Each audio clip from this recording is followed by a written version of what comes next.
प्रिय छात्र छात्राओं, आज के इस ऑडियो क्लास में एक बार फिर से आप सबका स्वागत है।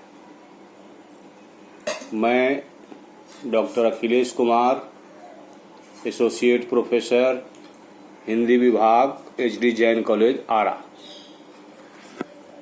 हम लोग स्नातक खंड 3 हिंदी प्रतिष्ठा के छठे पेपर में काव्य के प्रकार का अध्ययन कर रहे हैं, काव्य के भेदों का अध्ययन कर रहे हैं। और इस क्रम में पिछले क्लास तक हम लोगों ने प्रबंध काव्य के अंतर्गत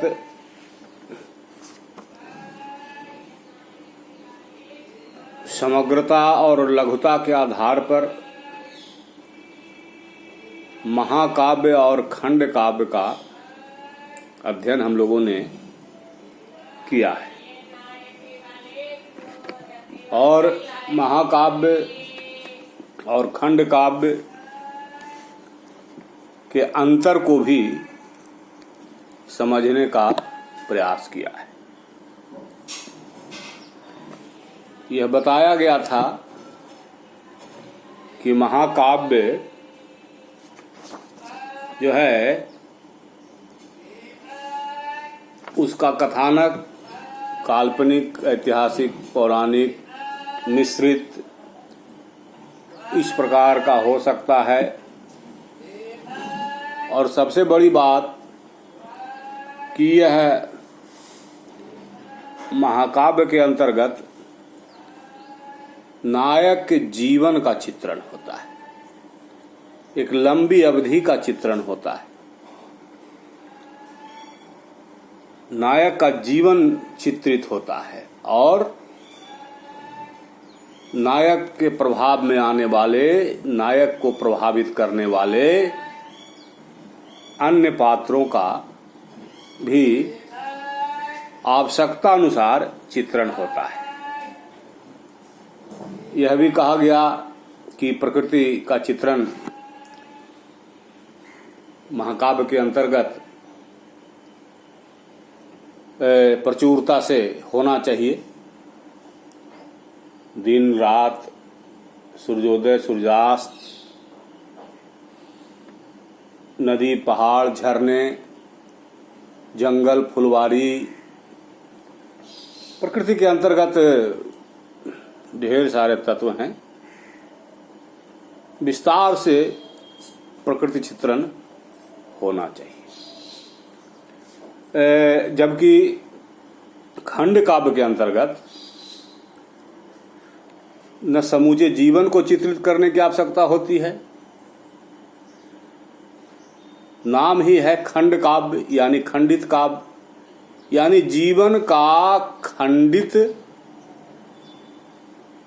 जो है रूप होता है। उसमें जीवन के किसी बहुमूल्य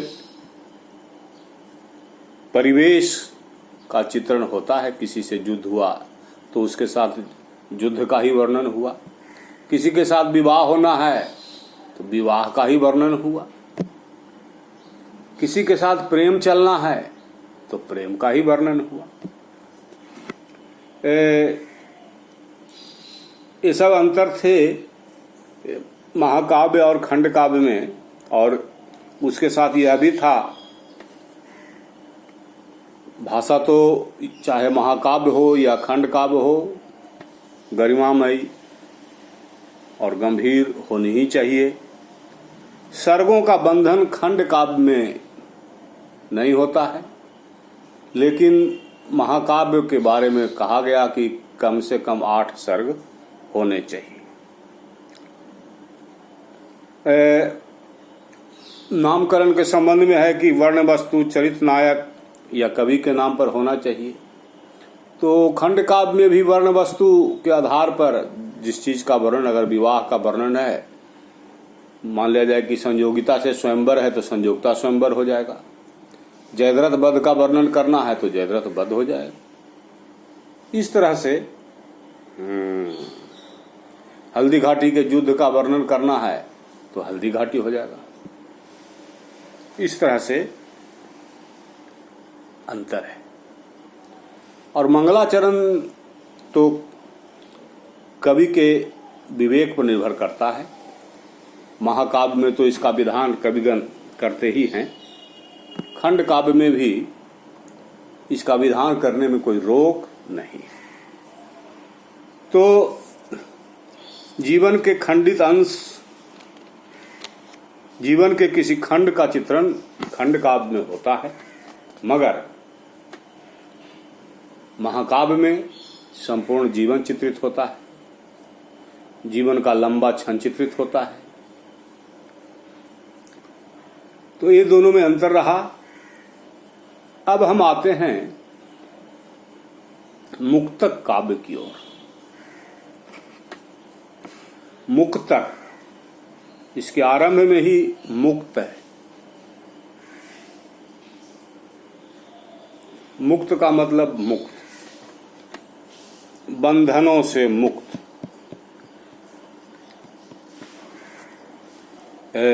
अग्नि पुराण में कहा गया, मुक्तकम श्लोक एकैक चमत्कार क्षम सताम।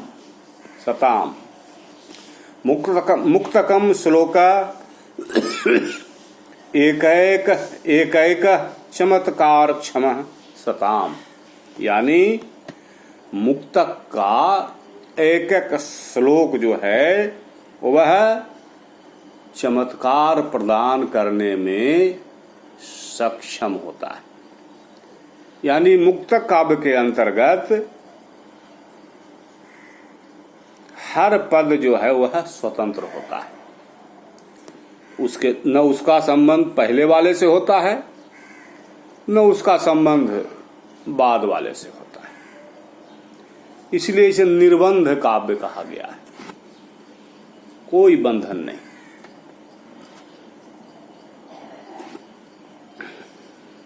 किंतु इन सब के बावजूद मुक्तक काव्य जो है अकेले ही सहृदय के हृदय में चमत्कार उत्पन्न करने की क्षमता रखता है। यह मुक्तक की विशेषता होती है। इसका प्रत्येक पद जो है वह रसानुभूति कराने में सक्षम होता है। अब उदाहरण हम देख सकते हैं, लेकिन लक्षण के तौर पर थोड़ा और यह बता देना जरूरी है कि मुक्तक होने के कारण इसमें संक्षिप्तता, सरसता और निरपेक्ष सत्ता होती है। आचार्य रामचंद्र शुक्ल ने आगे आकर बिहारी की समीक्षा करते हुए कहा कि जिस कवि में कल्पना की समाहार शक्ति और भाषा की कल्पना की समाहार शक्ति और भाषा की समास शक्ति जितनी ही अधिक होगी, वह कवि मुक्तक काव्य की रचना में उतना ही अधिक सफल होगा, सफल माना जाएगा। अब कबीर का काव्य है जिन्होंने सिर्फ दोहे लिखे, दोहा के साथ पद भी लिखा। रहीम का काव्य है, रहीम के भी दोहे हैं। सूर के पद हैं। बिहारी की सतसई है, और भी ढेर सारे काव्य हैं। ये सब काव्य मुक्तक काव्य के अंतर्गत है। अब जैसे कबीर का दोहा है, एक दोहा पूर्ण है। उस दोहे के माध्यम से कवि को, रचनाकार को जो कहना है वह कह देता है और उस कथन में अग्रेतर कथन की जरूरत नहीं होती। जो संदेश देना होता है उस दोहे के माध्यम से मिल जाता है। और जो आरंभ में दोहा कहा गया तो कोई आवश्यक नहीं है कि दूसरा दोहा जो कहा जाएगा उसी विषय पर होगा। एक दोहा अगर प्रेम का होगा, पोथी पढ़ी पढ़ी जगमुआ पंडित भयान कोई, ढाई आखर प्रेम का पढ़े सो पंडित होई। अगर प्रेम का होगा तो कोई जरूरी नहीं है कि दूसरा दोहा भी प्रेम का ही हो। दूसरा दोहा अपने आप में चूंकि स्वतंत्र होगा, इसलिए दूसरे विषय पर भी हो सकता है। माली आवत जात करी, कलियां करी पुकार, फूली फूली चुन लियो काल है हमारो बार। संसार की नश्वरता को लेकर के दोहा हो सकता है। दूसरा दोहा भी अपने आप में संपूर्ण है। अब मुक्तक काव्य की चर्चा हो और बिहारी की चर्चा न हो तो यह बहुत बड़ा अन्याय होगा, क्योंकि मुक्तकार के रूप में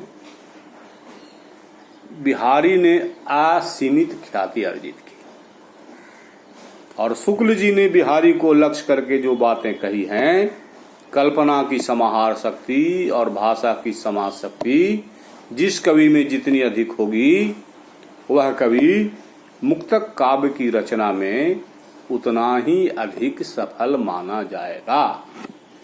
तो यह कथन शुक्ल जी का जो है बिहारी के काव्य पर पूर्णतः सटीक है।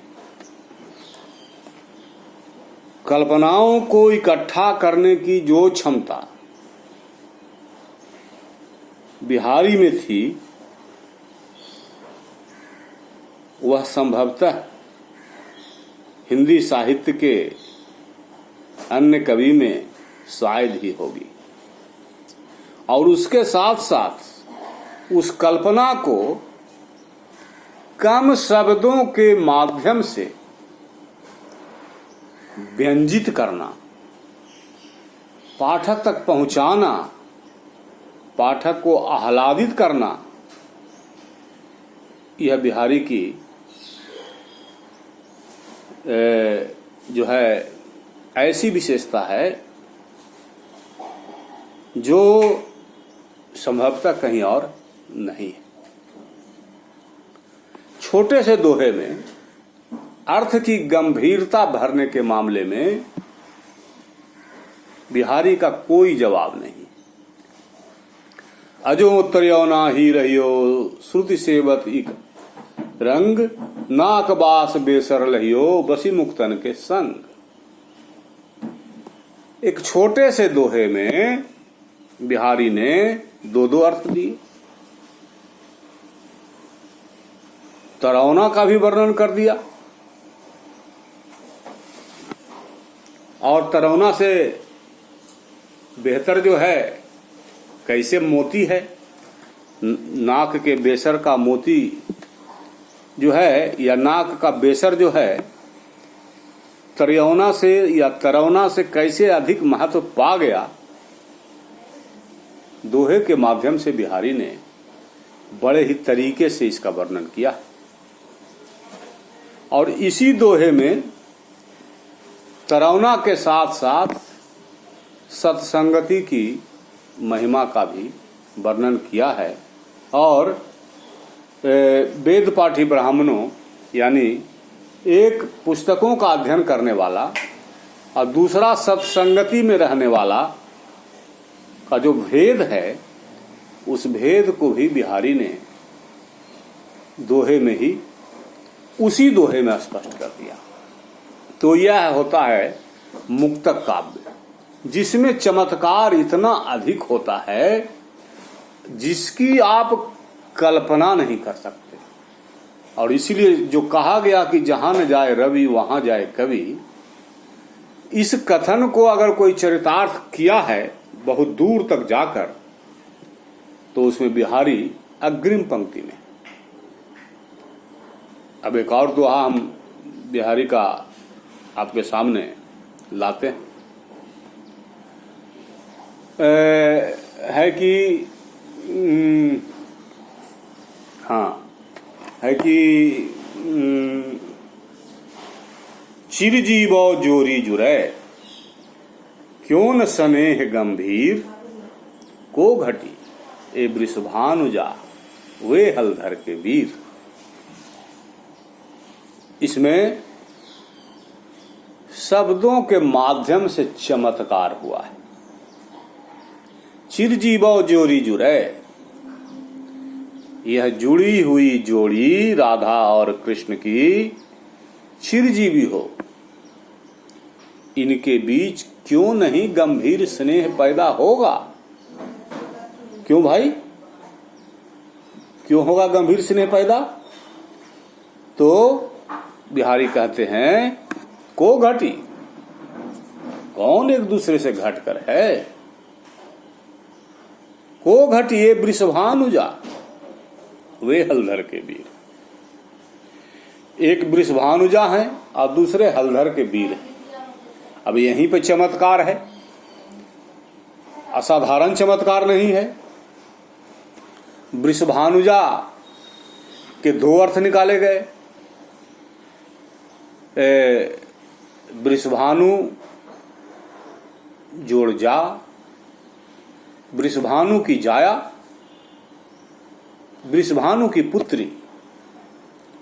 तो एक वृषभानु की पुत्री है जिनकी भी अपनी हैसियत है, और दूसरे हलधर के वीर। हलधर यानी बलराम के भाई हैं, किसी साधारण के भाई नहीं है। तो दोस्ती बराबर वालों में हो ही जाती है। तो दोनों महिमा मंडित परिवार से हैं, एक वृषभानु की पुत्री है और दूसरे बलराम के भाई। इसलिए इनके बीच में गंभीर स्नेह क्यों नहीं पैदा होगा, अर्थात अवश्य पैदा होगा। शब्दों के माध्यम से इसमें दूसरा चमत्कार जन अर्थ भी हो जाता है, और वह हो जाता है वृषभानुजा का विच्छेद जब हम करेंगे वृषभ जोड़ अनुजा। वृषभ मतलब बैल और अनुजा मतलब बहन। बैल की बहन गाय, और हलधर के वीर। हलधर जो हल को कंधे पर धारण करता है, तो बलराम भी धारण करते हैं और बैल भी धारण करता है। तो हलधर के वीर, हलधर के भाई यानी बैल का भाई यानी सांड। तो एक तरफ गाय और दूसरी तरफ सांड, तो इन दोनों के बीच प्रेम न होने का तो कोई सवाल ही नहीं। स्त्री और पुरुष की जो स्वाभाविक अनुरक्ति का भाव होता है, वह भाव काम करता है और अनुराग होता है। तो ये सब चमत्कार मुक्तक काव्य में देखने को मिलता है, और इस चमत्कार को पैदा करने के लिए, लाने के लिए कल्पनाओं को, दूर दूर की कल्पनाओं को इकट्ठा करके एक जगह लाना होता है। तो इसमें कवि की बुद्धि, कवि की प्रतिभा काम करती है। और दूसरे काम शब्दों के माध्यम से लाना, खास करके दोहे जैसे छंद में दो ही पंक्ति का होता है, तो काम शब्दों में चमत्कार प्रदर्शन बिहारी के मुक्तक की विशेषता है। गुप्त जी, शुक्ल जी ने जो बिहारी के संदर्भ में कहा कि कल्पना की समाहार शक्ति और भाषा की समाज शक्ति जिस कवि में जितनी ही अधिक होगी वह कवि मुक्तक काव्य की रचना में उतना ही अधिक सफल होगा। तो सफल मुक्तकार के लिए यह जरूरी है, लेकिन यह जान लेना भी जरूरी है कि मुक्तक पर कोई बंधन नहीं चलता। मुक्तक काव्य पर हर पद, हर दोहा, हर छंद स्वतंत्र होता है, अपना पूरा अर्थ लेकर आता है। उसके पहले वाले दोहे या बाद वाले दोहे या छंद या पद से उसका कोई संबंध नहीं होता है। ठीक है, मिलता जुलता हो गया तो भी ठीक है, लेकिन वह नहीं भी होगा तो भी यह अपना अर्थ बोध कराने में सक्षम होता है। अकेला चमत्कार उत्पन्न करने में यह सक्षम होता है। तो मुक्तक काव्य की यही विशेषता है। और प्रबंध और मुक्तक या महाकाव्य और मुक्तक के बीच अगर हम तुलना करना चाहें तो जो उसके अंदर उस महाकाव्य के जो तत्व माने गए हैं वे तत्व यहां नहीं मिलेंगे। महाकाव्य एक विस्तृत वन के समान है जिसमें सब कुछ सुख दुख, खिले हुए फूल, मुरझाए हुए फूल, सूख कर गिरे हुए फूल, हरे हरे पौधे, सूखे पौधे, मुरझाए पौधे, नदी, पहाड़, झरना, दरिया, सब कुछ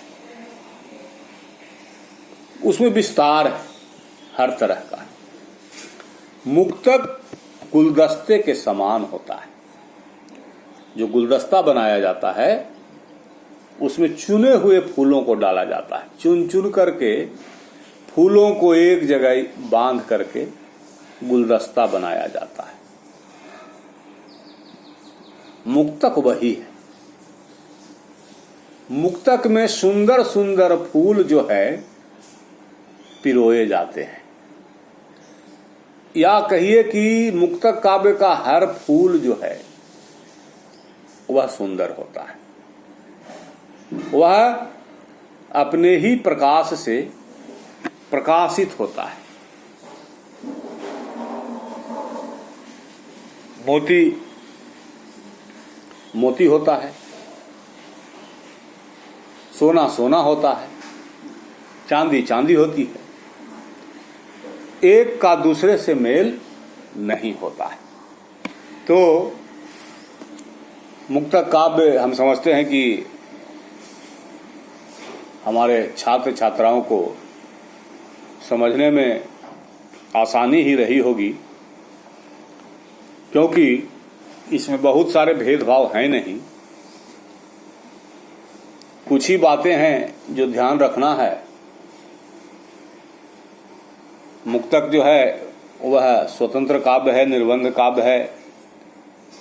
इसका हर दोहा, हर पद अपने आप में स्वतंत्र होता है। इसमें किसी प्रकार के पूर्वापर संबंध की गुंजाइश नहीं होती है और न पश्चात संबंध की गुंजाइश होती है। और मुक्तक का हर एक छंद चमत्कार उत्पन्न करने में सक्षम होता है। और बिहारी सतसई के जो दोहे हुए, दोहा छंद जो हुआ, जिसमें इतना अधिक चमत्कार था कि बिहारी के राजा जयसिंह ने कह रखा था कि इसी तरह से चमत्कारपूर्ण दोहे आप हमें सुनाते रहें और हर दोहे पर एक स्वर्ण असर भी प्राप्त करते रहें।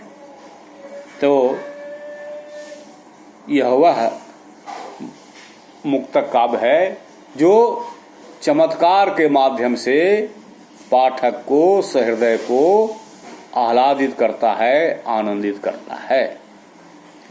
तो हम समझते हैं कि मुक्तक काव्य हमारे छात्र छात्राओं के लिए बिल्कुल स्पष्ट हो गया। तो आज का क्लास हम यहीं पर रोकेंगे और आगे गद्य काव्य के अंतर्गत कथा और आख्यायिका पर चर्चा करेंगे। तो आज के वर्ग के लिए इतना ही। धन्यवाद।